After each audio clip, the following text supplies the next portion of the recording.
Bonjour à tous. Alors tout d'abord, cette vidéo, j'ai choisi de ne pas la monétiser. Pour les mauvaises langues qui me diraient que je fais de la récupération, elle ne me rapportera donc pas un centime. Il n'y aura pas de générique, il n'y aura pas de musique d'accompagnement. Je supprime toute mention aux partenaires de la chaîne. J'ai même enlevé leurs produits de l'arrière-plan. Voilà. Et cette vidéo, en plus, je n'avais pas du tout prévu de la faire. Mais bon. Je ne regarde que très peu les programmes télévisés et pas du tout les infos, mais il y a malheureusement certaines nouvelles à côté desquelles on ne peut pas passer car elles vont être présentes absolument partout sur le net. Et on va déballer les dossiers. Mairie, État, politique, médias, vendeurs de motos, police, parents, ils ont tous leur part de responsabilité dans ces affaires. Alors c'est très malheureusement loin d'être le seul cas, mais Camilla, 7 ans, traverse en ville une rue sur un passage pour piétons avec son frère âgé de 11 ans et à contresens, doublant en troisième file à grande vitesse et sur la roue arrière, une moto de cross interdite sur la route, je le rappelle, arrive avec à son guidon, et je pèse mes mots, une racaille, une ordure, une pourriture, un sous-déchet de notre société, âgé de 19 ans, qui percute Camilla, qui décédera 3 jours plus tard à l'hôpital. Comme d'habitude, mis à part la gauche woke, on va y revenir, chacun y est allé de son petit hommage, de son indignation, de ses belles petites phrases creuses et hypocrites, à commencer par le maire de Valoris. Tout le monde se rejette la responsabilité et une fois de plus, une fois le temps de l'émotion passé, chacun oubliera et aucune mesure concrète ne sera prise pour essayer de stopper ces rodéos urbains. Je précise que la racaille, je l'appellerai ainsi tout au long de la vidéo, a été remise en liberté, certes avec des légères contraintes, mais bon, il est libre. Et comme d'habitude, lorsqu'il passera au tribunal, on va juste lui taper sur les doigts, lui dire que c'est pas bien, il ne faut pas recommencer, et il en sortira avec un rappel à la loi, ou une peine de prison avec sursis, ou ferme de moins de 2 ans, qui comme toujours ne sera pas exécutée. On va commencer par une déclaration d'Isabelle Vera Masson, soi-disant chercheuse au CNRS, et qui n'en est pas à sa première provocation. Attention, c'est très violent. Ces jeunes gens qui font des rodéos urbains, ce ne sont pas des voyous. Ce sont des jeunes gens qui s'ennuient, qui n'ont pas de distraction. Vous savez, c'est West Side Story. On se retrouve dans les bandes, on fait des bêtises. Et alors parfois, ça a des conséquences épouvantables. Et donc c'est clair. Mais décider de mettre en prison ou d'être extrêmement répressif à l'égard de ces jeunes gens qui 2 ans après vont se marier, vont trouver du boulot et finalement seront des citoyens comme vous et moi, c'est un peu comme le tag. Moi, j'avais une amie de très bon chic bon champ dont son fils faisait des tags et c'était dangereux pour lui. Déjà, je crois qu'il est et en même temps, c'était un bon garçon. Maintenant, il est marié, il a des enfants, il a un très bon travail. Alors, ce ne sont pas des voyous, mais des jeunes gens qui s'ennuient et qui, pour passer le temps, vont pourrir la vie de tout un quartier, terroriser la population, tuer d'honnêtes citoyens qui, eux, respectent la loi et l'ordre. Mais c'est pas grave, car dans 2 ans, ils seront peut-être mariés et rangés. Ça, premièrement, je n'en suis pas sûr, et dans 2 ans, la famille de Camilla et des autres victimes de ces racailles, ils auront oublié, eux, ils seront passés à autre chose, et il n'y aura pas encore plus de ces racailles qui terroriseront la population. Et je suis sûr que cette bonne femme, je ne peux pas l'appeler autrement, en bonne gauchiste déconstruite qu'elle est, serait même capable de tenir le même discours, les yeux dans les yeux, aux parents de Camilla, en leur disant que si leur enfant est morte, c'est de leur faute. Alors à qui la faute? Parce que tout le monde se rejette la patate chaude, mais en réalité, ils sont tous fautifs. On va commencer par les parents des racailles, qui pour beaucoup, et pas que dans les quartiers, ont complètement jeté l'éponge, bien aidés en cela par la gauche woke. Puisqu'il ne faut plus punir les enfants, ça les terrorise. Un peu comme lorsqu'on avait supprimé les notes à l'école pour ne pas stigmatiser ces chers chérubins. Sauf que moi, lorsque j'étais gamin et que j'avais fait une bêtise, je peux vous dire que lorsque j'entendais mon père arriver, j'allais me planquer, j'étais terrorisé, et la connerie, je ne la recommençais plus jamais. Il n'avait pas besoin de me frapper pour ça. Dans mes souvenirs, il n'a jamais levé la main sur moi. Mais mon père, je le craignais et je le respectais, car je savais que c'était un homme droit et juste.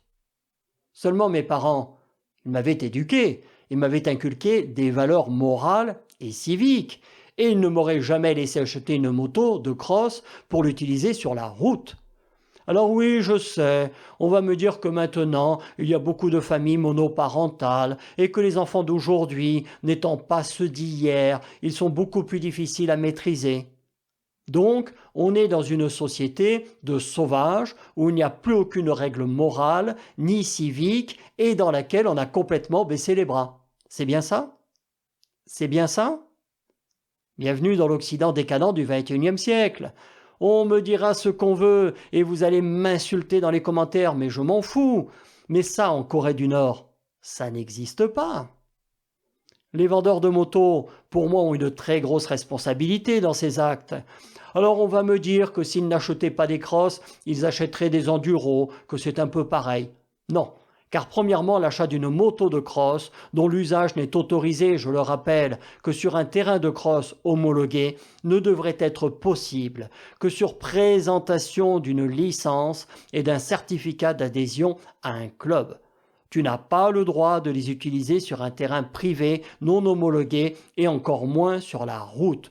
Donc très grosse responsabilité des marchands de motos. Eux aussi devraient être traduits devant les tribunaux. Ensuite, et ça on le sait tous, énorme responsabilité des politiques et gouvernants, car comme au Royaume-Uni, on aurait dû autoriser depuis longtemps les policiers à percuter ces délinquants de la route pour les stopper. Au lieu de ça, on les laisse filer pour éviter les embrasements dans les cités. Et pourtant, ça aussi c'est très facile à éviter. Il suffit de déployer l'armée à chaque incident. Je peux te dire qu'ils vont vite rentrer dans le rang. L'armée, elle est là pour régler un problème, pas pour faire de la psychologie de comptoir. Et ça va vous permettre, après m'avoir dit que je soutiens des dictateurs, de me traiter de réac. Comme ça, on fait toute la palette. Et ensuite, eh bien, on va être bien clair, les OQTF et les binationaux délinquants, ils n'ont rien à faire sur notre territoire. Une fois leur peine purgée, on les expulse, ils n'ont rien à faire chez nous. Déjà, la binationalité, comme dans beaucoup de pays, ça devrait être interdit. Soit tu es français et tu obéis aux lois de la République, soit tu ne l'es pas et tu n'as rien à faire chez nous. Donc les politiques, on va être bien clair, ils s'en foutent complètement. Eux, la seule chose qu'ils veulent, c'est être réélus et pour certains, continuer de faire leur petite ou grosse magouille, rien d'autre. La justice, lorsqu'elle en voit passer 1 sur 10 000 ou sur 100 000, parce qu'on n'en arrête que très très peu, elle ne fait strictement rien. Les maires maintenant, eux ils laissent faire et je les accuse, à commencer par le mien, Max Roustan, et son adjoint, président de la communauté d'agglomération, Christophe Rivinck. À plusieurs fois, je leur en ai parlé de ces rodéos urbains et ces inconscients qui font prendre des risques à tout le monde. On a eu des réunions de quartier qui, contre l'avis de la majorité de la population, ont abouti à l'installation de chicanes au lieu de ralentisseurs dans les rues où l'on habite. Résultat des courses, les tarés roulent encore plus vite. Il y a davantage d'accidents et il y a même eu des bagarres lorsque des tarés qui n'avaient pas la priorité voulaient se l'approprier. J'ai fait des démarches et tout ce qu'on me répond, c'est qu'ils ont fait ce qu'ils considéraient devoir faire. Circuler, il n'y a rien à voir et n'oubliez surtout pas de voter pour nous aux prochaines élections. De plus, les maires et préfets, mais ça tout le monde le sait, laissent faire ces rodéos urbains ainsi que le trafic de drogue car ça permet d'acheter la paix sociale et que sans ça, les magasins de luxe feraient tous faillite. Les flics, alors eux, tu ne les vois faire leur boulot qu'à la télévision. Je les ai appelés plusieurs fois, après avoir immobilisé certaines de ces motos dans le bois où j'amenais promener mon chien et qui est interdit à tout véhicule. Ils ne se déplacent jamais et on me dit « Attention, ce que vous faites est illégal, la personne peut déposer plainte contre vous. » Bravo et merci la police. Dommage qu'il n'y ait pas eu une équipe de télévision avec moi ce jour-là, ça les aurait peut-être motivés à faire leur boulot. Autre anecdote personnelle, je vous mettrai l'endroit précis à l'écran. On faisait une randonnée avec des amis et à 2 reprises sur un chemin forestier, interdit à tout véhicule, on s'est fait foncer dessus par des motos. La seconde fois, l'un d'entre eux m'a même percuté et je me suis retrouvé projeté dans le fossé.